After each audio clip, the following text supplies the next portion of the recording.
अस्सलाम वालेकुम दोस्तों, मैं हूँ शाज़िया अहमद और आपको अपने चैनल हेल्थ एंड ब्यूटी में वेलकम करती हूँ। उम्मीद है कि आप सब बहुत अच्छे से होंगे। अल्लाह ताला आप सबको खुश और आबाद रखे। जी दोस्तों, आज हम बनाने जा रहे हैं चने की दाल की मंगोचियाँ। कुछ लोग इसको मंगोचियाँ कहते हैं, कुछ लोग इसको भरपूरी का सालन कहते हैं। इस चीज़ एक ही है लेकिन इसके नाम जो हैं मुख्तलिफ हैं, क्योंकि जिस जिस घराने से वो लोग ताल्लुक़ रखते हैं उस के नाम दिए गए हैं। बहरहाल ये सो वर्ड जो भी हो है चने की दाल के पकोड़े का सालन। तो अब आप इसको मंगोचिया कहें या जो भी कहें, बहुत ही चटपटा और मज़ेदार बनता है। इसको जब गरम गरम रोटी या नान के साथ खाया जाता है तो बहुत ही जायका देता है और मज़ा आता है। इसके बनाने का आसान तरीका है और ये इतनी झटपट तैयार हो जाता है। मैक्सिमम 15 से 20 मिनट में ये रेसिपी बिल्कुल तैयार हो जाती है। अगर कोई मेहमान आपके घर में आए तो ये आप जल्दी से तैयार करके उनके लिए तैयार कर सकते हैं। तो चलें फिर इसको बनाने का तरीका देखते हैं। वीडियो को स्किप मत कीजिएगा, वीडियो को स्टार्ट करते हैं। वीडियो स्टार्ट करने से पहले अगर आपने अभी तक मेरा चैनल सब्सक्राइब नहीं किया है तो जल्दी से सब्सक्राइब कर दीजिए और साथ में लगे आइकॉन के बटन को प्रेस करें ताकि मेरी नई वीडियो की नोटिफिकेशन आप सबको सबसे पहले फ्री में देखने को मिले। वीडियो अच्छी लगे तो लाइक एंड शेयर ज़रूर कीजिएगा। सालन बनाने के लिए मैंने आधा पाव के करीब ये पकोड़े लिए हैं और मैंने दही ली है 50 ग्राम, आधा पाव के करीब, और उसमें 1 चम्मच हल्दी, 2 चम्मच धनिया, 2 चम्मच कुटी मिर्च और 2 चम्मच जो है अदरक लहसुन पिसा हुआ, इसको लिए है।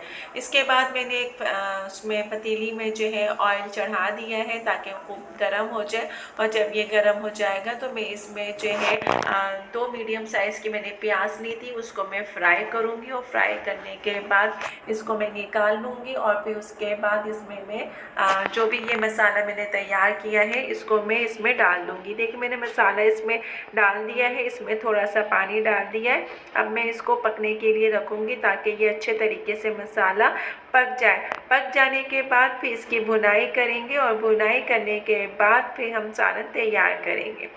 तो ये देखें अच्छी खासी अब ये भुनाई थोड़ी सी रहती है अभी, क्योंकि अभी ये थोड़ा सा इसमें बाकी है।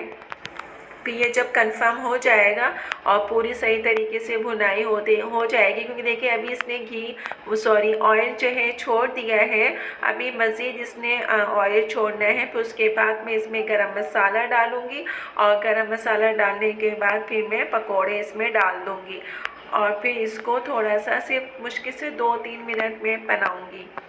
अब ये देखिए हमारा मसाला बिल्कुल तैयार हो गया। अब मैं इसमें पकोड़े डाल रही हूँ।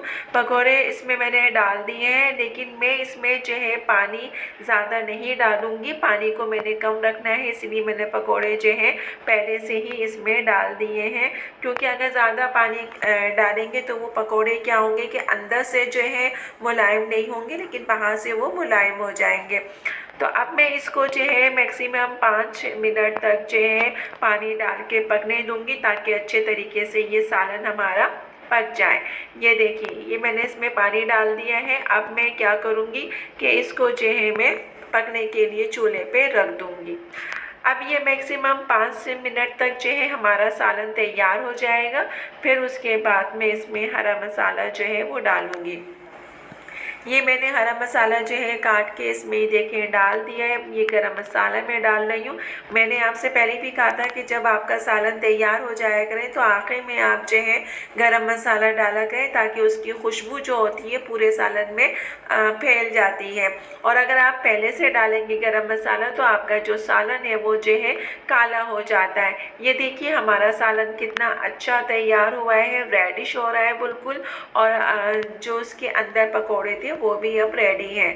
तो अब ये देखिए बहुत अच्छा सालन बन गया। ये देखिए मैंने अब इसको डिश में निकाला है और मेरा दिल चाह रहा है कि मैं जल्दी से अब खाना शुरू कर दूं, क्योंकि मुझे ये बहुत अच्छे लगते हैं, बहुत पसंद है और कोशिश करती हूँ कि जल्दी जल्दी मैं बनाया करूँ। तो ये अम्मी के कहने पे मैंने उस दिन पकोड़े बनाए थे और आज भी थोड़े से पकोड़े भी बनाए और फिर थोड़े से मैंने इसका सालन बना लिया।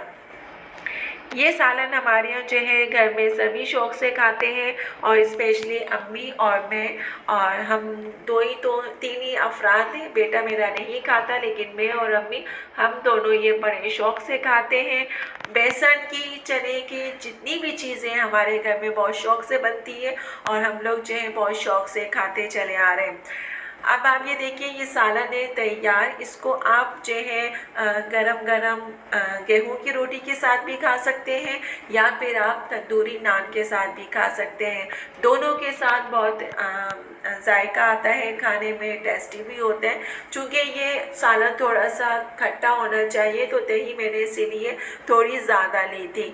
तो ये देखिए, अब हमारा सालन तैयार है और आप भी ट्राई कीजिएगा, आपको भी अच्छा लगेगा। और फिर मुझे बताइएगा कि आप लोगों को ये कैसा लगा सालन। तो चले दोस्तों, चलती हूँ। दुआओं में याद रखिएगा, अपना बहुत ज़्यादा ख्याल रखिएगा। इंशाअल्लाह फिर आऊँगी एक अच्छी और नई वीडियो के साथ। जब तक के लिए अल्लाह हाफिज़। जी दोस्तों, तो आज की वीडियो मेरी आपको कैसी लगी कमेंट्स में ज़रूर बताइएगा, और अगर वीडियो पसंद आई है तो लाइक एंड शेयर ज़रूर कीजिएगा अपने दोस्तों के साथ भी। तो चलिए दोस्तों, चलती हूँ। दुआओं में याद रखिएगा, अपना बहुत ज़्यादा ख्याल रखिएगा। इंशाअल्लाह फिर आऊँगी नई वीडियो के साथ। जब तक के लिए अल्लाह हाफिज़।